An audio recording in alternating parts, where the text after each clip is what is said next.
Vamos a empezar un poquito retrasados, ya que tuvimos algunos problemas técnicos, pero bueno, pues ya estamos aquí. Agradecemos la presencia de todos ustedes y vamos a tener hoy, dentro de esta sesión semanal o mensual de nuestro grupo de broncoscopía de MIVA, a la doctora Iris Xochitl Macías, Ortiz Macías. Ella es médico internista clínico y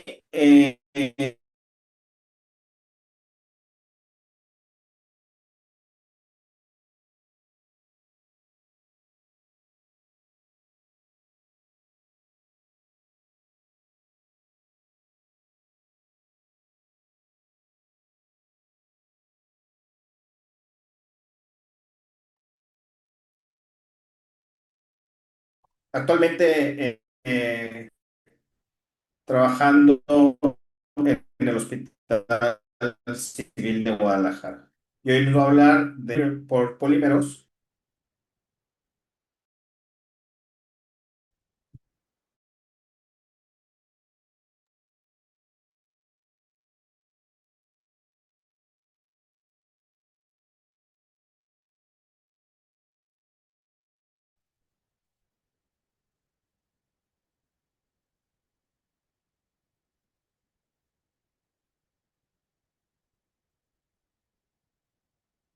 Ok, buenas noches a todos.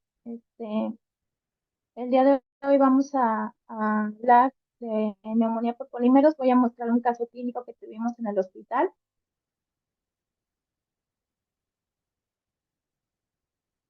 Y bueno, comenzando con los antecedentes, se trata de un hombre transgénero de 21 años,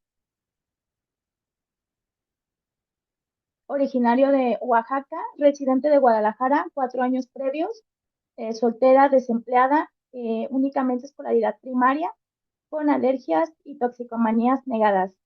Este presentaba discapacidad auditiva y de habla, con colocación de implantes mamarios 3 años previos y rinoplastia 2 años previos.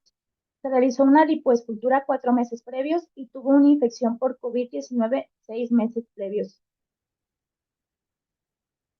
Su motivo de consulta principal fue la disnea, y dentro de la evolución del padecimiento actual, cabe mencionar que este comenzó el 11 de julio del 2021, cuando posterior a la aplicación de polímero no especificado ni en cantidad, en el glúteo nada más se colocó, inició con náusea y disnea en reposo de manera súbita. Suspende su aplicación y permanece en casa postrado en cama. Posteriormente hubo un aumento progresivo de la disnea que lo llevó a presentar diaforesis sin alteración del estado de la alerta y no acompañado de dolor torácico. Luego acude al médico particular, ellos sospechan de COVID y se le inicia un manejo de estos STEM, pero la paciente pues no mejoró y sus síntomas progresaron. Existió la sospecha de tromboembolismo pulmonar y solicitaron una angiotomografía donde aparentemente lo descartaron, pero sin embargo mencionan que ahí presentaban infiltrado intersticial difuso.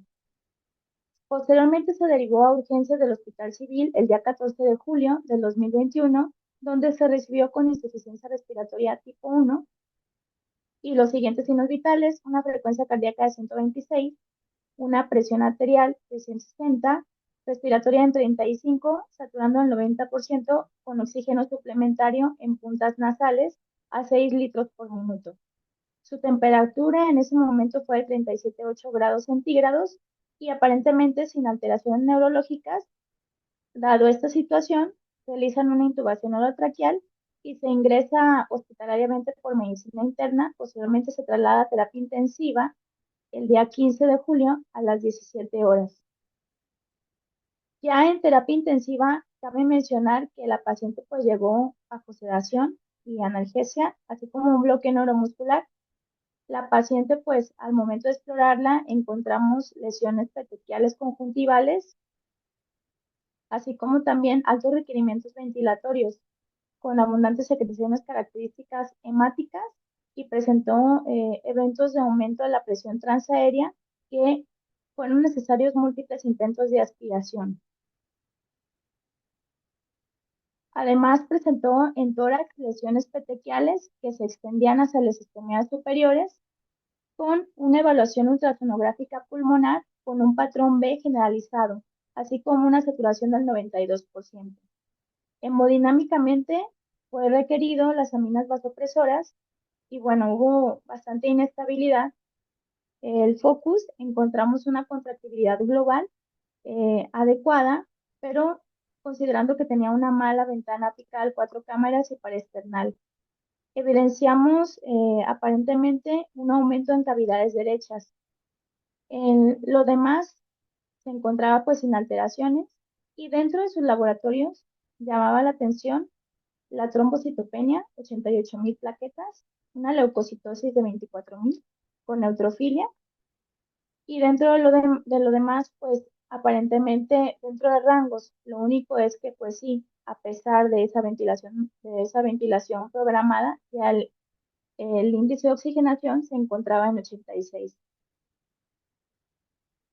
Esta fue su radiografía de tórax inicial, donde podemos apreciar un pulmón blanco con infiltrados intersticiales difusos, que bueno, ya lo habíamos encontrado en la ultrasonografía. Asimismo, tuvimos una tomografía de ingreso,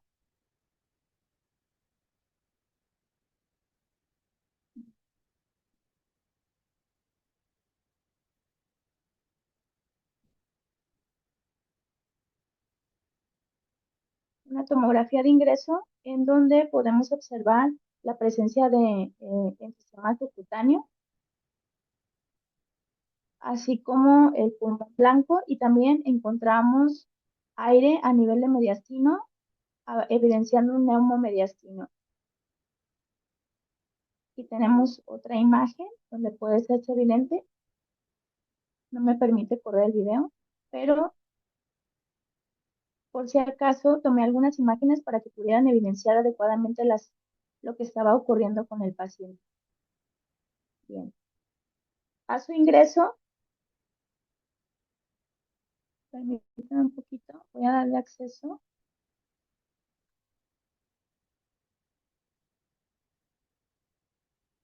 Listo. A su ingreso, pues se manejó como un síndrome de distrés respiratorio secundario a embolismo graso por inyección de polímeros. Tampoco sabíamos el polímero que él había utilizado, pero lo que sí es que tuvo una evolución tórpida en terapia intensiva, que voy a comentarlo como los datos más característicos. El día que ingresó, que fue el 16 de julio del 2021 a la terapia intensiva, la paciente fue colocada en ventilación prono durante 15 horas y posteriormente fue necesaria la supinación por el incremento del enfisema subcutáneo. En este momento ya estaba manejada con vasopresores, con enoxaparina, metilprednisolona y todavía no antibióticos porque todo parecía secundario al embolismo graso. Sin embargo, en parámetros ventilatorios pues había un gran requerimiento. Ya el día 19, ya aquí teníamos 4 sesiones prono con persistencia del enfisema subcutáneo. Se solicitó una valoración por cardiotórax y bueno, aquí en este momento ya había fiebre en el cuadro y ya teníamos datos de falta de respuesta al prono, con un índice de oxigenación de 130. Tomamos parámetros infecciosos, todo adecuado, sin datos de una infección nueva agregada. Sin embargo, comenzamos a notar que la hemoglobina, los niveles de hemoglobina iban descendiendo progresivamente. Para el día 20 logramos suspender el apoyo aminérgico, sin embargo persistía con la taquicardia y ya, pese a que no había una adecuada respuesta, continuamos con las sesiones de prono extendido. Ya en la quinta sesión se supina y obtenemos pues una gasometría de control con el índice de oxigenación en 134 y el PEP ya había descendido a 12. Previamente estábamos en 10, pero hubo un aumento bastante considerable con una FIO2 del 60%. Aquí en la evaluación ultrasonográfica encontramos ya 5 puntos bilaterales, flash no evaluable por el enfisema y se decidió agregar ya manejo con antibiótico por el deterioro también ventilatorio. Para el día 22 de julio, la paciente tuvo una extubación fortuita en supino con una hipoxemia crítica que fue corta relativamente de 2 minutos pero fue necesario reintubarla con éxito y nuevamente requerimos una maniobra de salvaguardar, que es el prono nuevamente, para mejorar la saturación al 94%. Nuevamente regresamos los parámetros a mayor dependencia con un PP de 14 y la FIA2 estaba en 40, pero con esto ya encontramos, dado la persistencia de esa fiebre, ya los cultivos se reportaron. Encontramos un cultivo de aspirado traqueal con aislamiento de Klebsiella pneumoniae sin resistencia y un Staphylococcus aureus sensible a oxacilina con hemocultivo central y periférico con una Klebsiella pneumoniae sin patrón aún de resistencia. Realizamos cambio de antibiótico por meropenem y el día 24 nuevamente se hace una triangulación de catéter central, pero con la complicación de un neumotórax. Se coloca una sonda pleural derecha en posición supino y ajustamos parámetros ventilatorios. Como podemos observar, el descenso fue progresivo de la hemoglobina. Ahora teníamos una hemoglobina de 7.16 sin alguna otra causa evidente más que el aumento de las secreciones hematoicas a nivel pulmonar.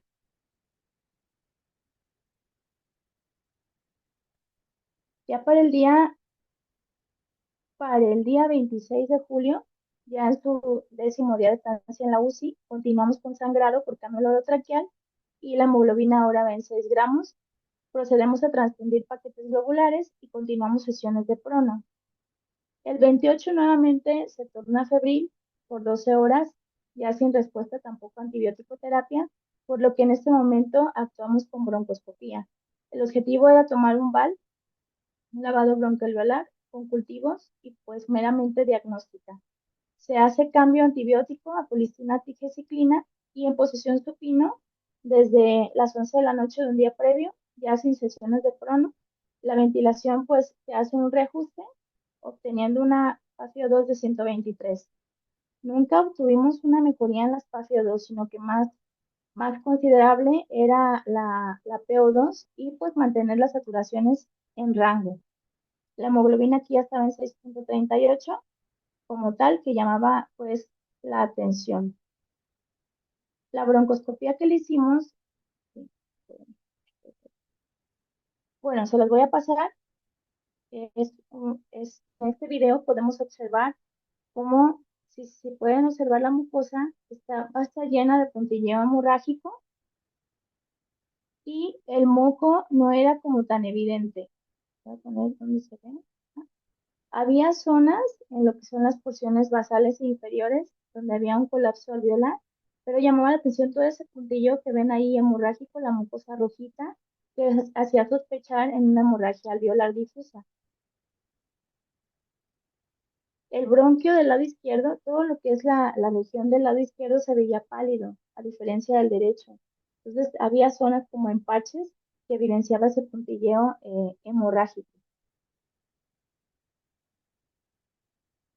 Aquí les puse unas imágenes para que lo puedan apreciar mucho mejor. Sí hubo algunos bronquios segmentarios que estaban llenos de moco, pero llamaba la atención todo ese cambio de coloración de la mucosa. Miren, un poquito de palidez, prácticamente. Voy a regresar un poquito.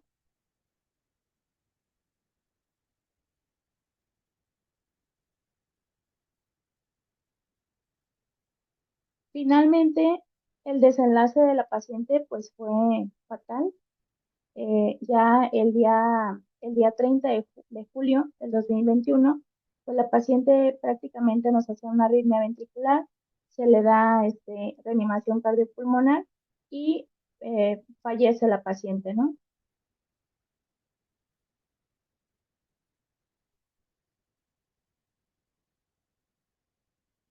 Bueno, en cuanto a lo que es el síndrome de cero respiratorio secundario, la embolia grasa, hicimos puse algunos puntos que son muy importantes a conocer con la inyección por polímeros. Es necesario conocer que la posibilidad de la migración de ese biopolímero, en este caso no supimos para este caso que fue, pero es un fenómeno ya ampliamente descrito en la literatura. Eh, Muchos consensos, entre ellos ya Ortiz Uribe en el 2024, evaluó que la diseminación de estas sustancias ocurría hasta un 80% de los pacientes ya en estadios avanzados. Sin embargo, para aquí la resonancia magnética permite identificar con precisión ese material exógeno y la extensión, demostrando una utilidad en el diagnóstico de la migración tardía de los polímeros.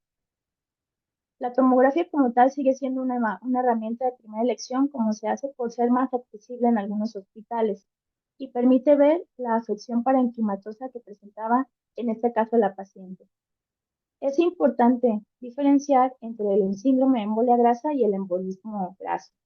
Schenker describió por primera vez la presentación clínica del síndrome de embolismo graso en 1863, al ver un paciente con una lesión por aplastamiento. Sin embargo, en el 1873, von Berman diagnosticó clínicamente la afección por primera vez. Y ya en el 1970, Wood propuso los criterios clínicos para el diagnóstico de síndrome de embolia grasa. Así bien, la embolia grasa son glóbulos de grasa que van a la microcirculación y el síndrome como tal es la manifestación sistémica. Estos son fenómenos clínicos que se caracterizan por una diseminación sistémica del émbolo graso a la circulación. Y esa discapacidad que existe del émbolo graso va a alterarnos ese lecho capilar, afectando la microcirculación, causando de tal manera un síndrome de respuesta inflamatoria sistémica.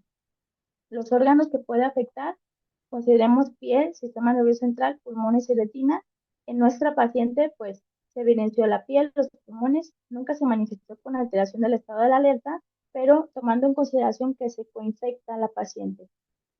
El síndrome de embolia grasa es muy frecuente visto en pacientes que tienen principalmente un trauma ortopédico, pero también se afecta en cuestiones no traumáticas como pancreatitis aguda, crónica, el trasplante de médula ósea, la liposucción, incluso ya la aplicación de sustancias oleógenas hasta en la piel, en cara, en glúteos y también en articulaciones. Dentro de las etiologías, aquí les puse una representación gráfica donde podemos encontrar las causas traumáticas y las no traumáticas. De las traumáticas encontramos daños a tejido blando, fracturas de huesos largos, trasplante y cultivo de médula ósea, así como procedimientos estéticos como liposucción, modelaje de mamario, glúteo y regiones trocantéricas. La linfografía, la histerosalpingografía y las infecciones de aceite vegetal, silicón, como en el caso de los biopolímeros, como este paciente, ¿no? Que sería una traumática. Y la no traumática, encontramos falla hepática, nutrición parenteral total, las infusiones por lípidos y propofol, los fármacos como corticosteroides, ciclosporina A, anestésicos inhalados, pancreatitis aguda y enfermedad de la altitud. Hay varias teorías fisiopatológicas que están englobadas en todo este síndrome. Esto está dado por los cambios fisiopatológicos secundarios a esas gotitas grasas, aumentando pues la presión de la arteria pulmonar, causando alteraciones en el intercambio gaseoso de oxígeno por alteraciones de la ventilación y perfusión. Y esto trae consigo efectos sistémicos en organismos finales, como son el cerebro, el riñón y la piel. Una teoría es la teoría mecánica, descrita por Gasling, en donde él evidenció que al haber una fractura o un procedimiento ortopédico, eso va a producir una diferencia de presiones entre los vasos y la médula ósea. Hay que considerar aquí cuál es la presión normal de la médula ósea, de 30 a 50 milímetros de mercurio.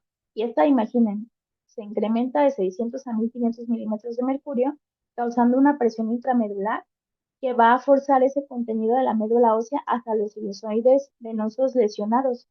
Esto hace que las células hematopoyéticas se entremezclen con la grasa y entran al flujo venoso, se alojan en los capilares pulmonares y es lo que se expresa como una embolización a capilares pulmonares y a otros órganos. Esa es la teoría mecánica, pero también existe la teoría bioquímica. En la teoría bioquímica, recordemos, normalmente los lípidos circulan en el plasma a manera de triglicéridos, trilomicrones, colesterol y fosfolípidos. Ahora, cuando existe un traumatismo, este colesterol y fosfolípidos van a disminuir tras este traumatismo, incrementando la lipasa sérica y las catecolaminas. Al incrementar esa lipasa, se procede a elevar ahí ácidos grasos libres como tal, y esto van a ir a la unidad alveolo capilar, causando fisiopatológicamente edema, hemorragia, destrucción de la arquitectura pulmonar. Y al haber este incremento de la lipoproteína lipasa, va a ser desestabilizada y moviliza grasa a la circulación, afectando así la solubilidad de los lípidos y provocando de esta manera mayor depósito de los mismos. Y es lo que finalmente se va a expresar como la formación de verdaderos glóbulos grasos. Y mis colaboradores han visto que, como tal, se ejerce una alta presión durante la aplicación de las sustancias biopolímeras, asociadas principalmente al aumento de la embolia grasa. Y el diagnóstico como tal de la embolia grasa pulmonar se basa principalmente en combinación de hallazgos clínicos, imagenológicos e histopatológicos. Ahora, para nuestra paciente tuvimos que ver todos los criterios y entre ellos vimos para el diagnóstico primero la clínica, la alta sospecha y sobre todo hay que considerar que esto es un diagnóstico de exclusión. Entonces, dentro de los criterios encontramos los criterios del IDEC, donde toma criterios gasométricos, que pues en este caso pues la paciente lo tenía, al menos la presión arterial de oxígeno, el CO2 y la frecuencia respiratoria sostenida. Pero también tenemos los criterios de Wood, en donde encontramos los criterios mayores y los criterios menores. Recordar que para el síndrome de embolia grasa se requieren dos criterios mayores y uno menor, mayor y tres menores. En los mayores encontramos el DAC petequial que lo presentó. Los síntomas respiratorios, que fueron taquipnea, disnea, los presentó también, y la hemoptisis, ya como tal, cuando vimos la presencia de secreciones hematoicas, y los infiltrados, pues los asociamos a esa expresión clínica, ¿no? Síntomas neurológicos como confusión, maricoma, no los presentó, pero sí estuvo taquicárdica y bueno, la fiebre no la presentó en el momento, ya después con la coinfección. Por lo tanto, ya dos criterios mayores los cumplió. Y los criterios menores, cambios retinianos, no hubo necesidad al menos de hacerle una fundoscopía, pero es lo ideal hacer una fundoscopía. La ictericia es otro dato, cambios renales, anuria y oliguria, trombocitopenia, que eso sí lo tuvo, disminución súbita de la hemoglobina, mayor del 20% del valor del ingreso, y la velocidad de sedimentación globular elevada, más de 71 milímetros por hora, y macroglobulinemia grasa. Entonces, la literatura que nos señala que el diagnóstico representa verdaderamente un desafío clínico, porque pues puede simular muchos cuadros clínicos, tanto infecciosos, neoplásicos, principalmente en los pacientes pues que han sido sometidos al uso de rellenos e inyectables, ¿no? Aquí les puse en sí los tres esquemas de los criterios que utilizamos para lo que son los criterios de Schoenfeld, donde toma en cuenta datos clínicos, radiológicos y gasométricos, pues al menos se requieren 5 puntos. Entonces, las estrategias como tal ya nos dan 5 puntos, que también lo cumplió. En este caso, nos pareció relevante que los criterios diagnósticos de imagen utilizados para la identificación de la embolia grasa pulmonar generalmente, pues en este caso fueron extrapolados de la literatura existente sobre el embolismo graso y de otras etiologías, como son fracturas óseas o procedimientos quirúrgicos. Y hay que señalar que si bien no existe un criterio específico validado para el embolismo graso secundario a la infección por biopolímeros, las manifestaciones tomográficas que describen Kim y colaboradores, de hecho les puso la referencia ahí, incluyen opacidades en vidrio esmerilado, consolidaciones pleurales y nódulos centrolobulillares en mosaico, que pues en nuestro caso fue clave para el diagnóstico. Dentro de los hallazgos, de acuerdo a Soliman, destacan que la migración de la silicona líquida puede imitar neoplasia, incluso inflamaciones crónicas años después de su aplicación, por lo que su seguimiento es muy importante después, una vez que ese paciente pues logra salir del cuadro agudo.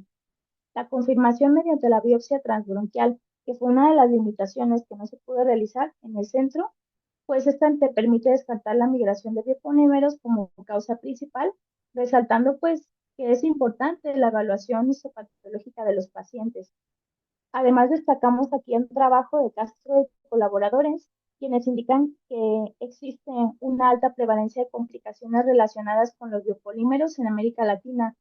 Esto es en relación a que el 33.6% de los pacientes generalmente no sabe qué sustancia se le había aplicado y el 28.1% generalmente sabe que tiene relación con biopolímero, pero no sabe cuánto se aplica, ¿no? En cuanto al diagnóstico, lo ideal es hacer un lavado bronquialveolar y ver lo que son esta imagen, que son los macrófagos con abundantes vacuolas en su interior y principalmente hacer las tinciones adecuadas para poder determinar si existe la presencia de grasa, ¿no? De grasa. Pero también se ha demostrado que la lipasa, los ácidos grasos libres y la fosfolipasa 2 pueden estar elevados incluso en el síndrome de embolia grasa. Sin embargo, hay que contrastar que estos también están en otras enfermedades. Hay un cuadro muy agresivo que creemos que puede estar en relación a lo que presentó el caso por la evolución tan tórpida y es la neumonitis por biopolímeros, por lo que quise poner algunas consideraciones. En el 75, el primer caso de neumonitis por biopolímeros se publicaron en relación a un caso que tuvieron con edema agudo pulmonar, distrés respiratorio y derrames pleurales bilaterales, relacionados con inyección subcutánea de silicona en mamas, región malar, glúteos o regiones trocantéricas. Esta entidad realmente es poco descrita. De hecho, el primer reporte fue en 1983 por Chastre, donde describieron 5 pacientes con lesión pulmonar secundaria a partículas de silicona, llamándole pues así el síndrome de embolismo de silicona o neumonitis por silicona. Smith y colaboradores compararon este síndrome con el de embolismo graso y señalaron que ambos compartían realmente datos como disnea, hipoxemia, hemotisis y hemorragia alveolar, por lo que, bueno, la diferenciación pues era muy compleja en cuanto a la clínica y la imagenología. Blanco y colaboradores, por su parte, describieron un caso de neumonitis por silicona donde ellos encontraron hemorragia alveolar difusa y distrés respiratorio. Ellos manejaron con corticosteroides, ventilación protectora y vieron la importancia de identificar tempranamente el cuadro para evitar precisamente estos desenlaces tan fatales. Otros reportes han visto que realmente pues hay algunos patrones que debemos de tomar en cuenta morfológicos que hacen el daño pulmonar secundario a la silicona, pues que es el biopolímero más frecuente. Aunque también hay reportes con lo que es el aceite de oliva o el aceite vegetal, ¿no? Que también se llegan a infiltrar, pero ahí consideran 4 tipos de daño morfológico. Estos son émbolos por silicona, congestión de hemorragia, neumonitis aguda y lesión alveolar difusa. Estos estudios refuerzan pues que necesitamos considerar que existe realmente una toxicidad directa por biopolímeros y que pues prácticamente pues esto es lo que lleva al cuadro de insuficiencia respiratoria en los pacientes. Además, también ocasiona otro tipo de síndrome, que es el síndrome autoinmune inflamatorio o también llamado síndrome de Asia. Esto es una complicación potencial a largo plazo en pacientes que son expuestos a estas sustancias, por lo que también pues puede haber datos autoinmunes tardíos y requerirán pues si estos pacientes salen adelante de la etapa aguda, estarlos siguiendo porque pueden activar algún proceso autoinmune. En la presentación clínica hay reportes que están relacionados con una etapa aguda y una latente. Ese es en base a la aguda. Inicio súbito, generalmente es 24 horas, a diferencia de la latente que es gradual y puede tardar después de la inyección del polímero o incluso los implantes de 6 a 13 meses. Los síntomas generalmente son en relación a la disnea súbita, taquicardia, taquipnea, fiebre, dolor torácico y hemoptisis. La hipoxemia en la aguda es moderada a grave y puede ser leve en la latente. Ambas dos están en relación a cuánto biopolímeros se inyectaron. La aguda es de 100 a 250 mililitros, que prácticamente equivale también a un implante, y puede ser menor cantidad la latente. Y tomar a consideración el antecedente previo a la aplicación. En este caso, no hay un antecedente en la aguda, pero en la latente sí, y generalmente son muy frecuentes, y ahí ya hizo pues una memoria, ¿no? El paciente. No hay un consenso de manejo en general, sino que es con base al evento clínico que hace el paciente. Es controversial por lo que el soporte meramente es hemodinámico y ventilatorio. La disfunción pulmonar se resuelve de 3 a 7 días, pero la mortalidad se reporta entre el 5 al 15% y más en aquellos pacientes que son sometidos a ventilación mecánica que incrementa hasta el 36%.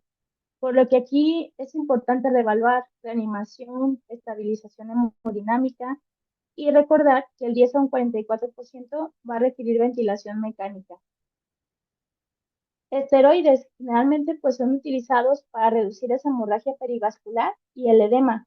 Aquí es meramente preventivo, pero cuando se presenta casos de hemorragia, pues sí utilizamos las dosis altas, 6 miligramos por kilo, posteriormente 90 miligramos por kilo, eh, que puede ser profiláctico en pacientes con fractura o bien también no hay mucha utilidad como tal, pero pudiera ser utilizado en pacientes con embolia grasa. Y algunos reportes ahí utilizan la aspirina, aunque pues generalmente pues está en relación al contexto de la paciente o del paciente. La heparina debemos de considerar que es potencialmente dañina, sobre todo si se asocia a descensos bruscos de hemoglobina o también coagulopatía. Y hay también contextualizado el uso de la N-acetilcisteína porque pues se ha asociado a que disminuye esos cambios inducidos por el embolismo graso, como el incremento principalmente del CO2 exhalado. Entonces también puede tener alguna hay utilidad, pero meramente es contextualizado, es personalizado ese manejo. Dentro de los puntos para llevar a casa es que la embolia grasa secundaria a la inyección por biopolímero es una complicación devastadora. Y bueno, tomando en consideración la utilidad de la broncoscopía, en el caso permitió identificar el agente causal de coinfección pulmonar, así como el cuadro hemorroico por posible hemorragia alveolar, aunque está muy de la mano con la evolución ventilatoria de la paciente y el aspecto hemodinámico sobre todo, ya que hay indicaciones muy precisas para la broncoscopía, por lo que una limitante en el caso también consideramos que fue el hecho de no haber hecho una biopsia transbronquial, pero bueno, es en base, nuevamente digo, a los recursos de cada hospital y al contexto de cada situación en particular. Eso es todo por mi parte. Gracias.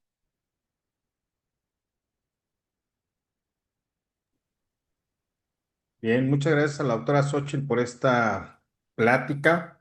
La realidad es que también en esta conclusión donde nos comenta que por algunas necesidades del servicio no se cuenta con ese estudio que es de suma importancia para este diagnóstico, aquí es donde toma relevancia la plática anterior del doctor Adrián Vázquez, donde nos hablaba de cómo formar o tratar de tener equipos de broncoscopía para tener, pues cubrir estas necesidades que siempre se van a presentar. Creo que el diagnóstico, como ya comentaba la doctora, es importantísima la clínica, pero también los abordajes en la invasión cuando estamos haciendo diagnósticos o como tenemos la necesidad de llegar a esos diagnósticos de descarte, la invasión y tener la mayor o la mayor cantidad de recursos cobra mucha importancia. No sé si alguien en el foro tendrá alguna pregunta. Todavía tenemos algunos minutos. Sé que vamos un poco tarde y retrasados, pero creo que Iris lo compactó bien y creo que tenemos tiempo para algunas preguntas o comentarios. No sé si alguien tenga que lo puedan hacer por el chat o quieran abrir su micrófono.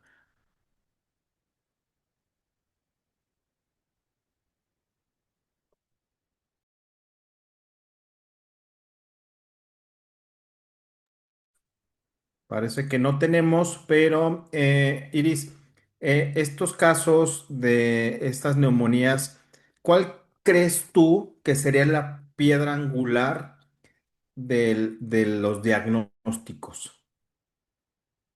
Yo creo que lo más relevante es que, bueno, ambos dos van a acusar con un cuadro muy parecido a la embolia pulmonar, pero lo que te va a dar la pauta es obviamente el agente de exposición, ¿no? O sea, que fue en este caso la inyección del biopolímero. Y bueno, consideremos una cosa, esta paciente que es transgénero ya estaba sometida a muchos biopolímeros, o sea, ya había sido sometida a muchas otras cirugías. Entonces, generalmente esto nos puede dar alguna pauta de lo que estamos pensando, ¿no?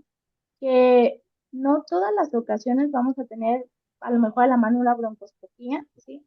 Pero sí la clínica del paciente y sobre todo otras herramientas que nos pueden hacer utilidad, como es la tomografía o como ya se explicó, también la resonancia nos puede ayudar a ver los datos inflamatorios, ¿no? Pero creo que la clínica, yo me quedaría con la clínica. Sí, creo que lo comentabas en uno de estos estudios de cómo la clínica y algunos estudios forman parte importante del diagnóstico. Y yo, repasando un poco esta neumonía y este caso, lo quisimos presentar porque es algo pues difícil, ¿no? Complejo, no todos los días se presenta. Y creo que aquí el interrogatorio, la historia clínica, el cómo ir desmenuzando toda la información que pueda tener el paciente, los familiares, nos puede dar mucho para llegar a estos diagnósticos que son complejos, y estos de los casos donde la historia clínica o la clínica del paciente pues va a ser de mucha ayuda para el diagnóstico, ¿no? Ahora que tenemos tanta herramienta, comentaste que hicieron ecografía, hicieron broncoscopía, le hicieron varios estudios, pero todo de la mano de la clínica que los llevaba al diagnóstico. Y evidentemente la clínica acompañada de la mayor cantidad de estudios que puedan ser útiles para estos diagnósticos, pues va a ser el complemento ideal para poder llegar a este diagnóstico, a estos diagnósticos de forma temprana. Desafortunadamente, esta paciente, como comentas, falleció, pero bueno, pues el esfuerzo seguramente lo hicieron, lo extendieron muchos días y bueno, pues esto dentro de lo malo que nos sirva de enseñanza para todos, no olvidarnos de la clínica y tratar de que esto lo llevemos a cada uno de nuestros pacientes. Bien, pues si no hay alguna otra pregunta o comentario, creo que podríamos dar por terminada la sesión. Y pues muchas gracias, Iris, por esta excelente plática y nos vemos el fin de semana. Gracias por la invitación, nos vemos. Gracias a todos.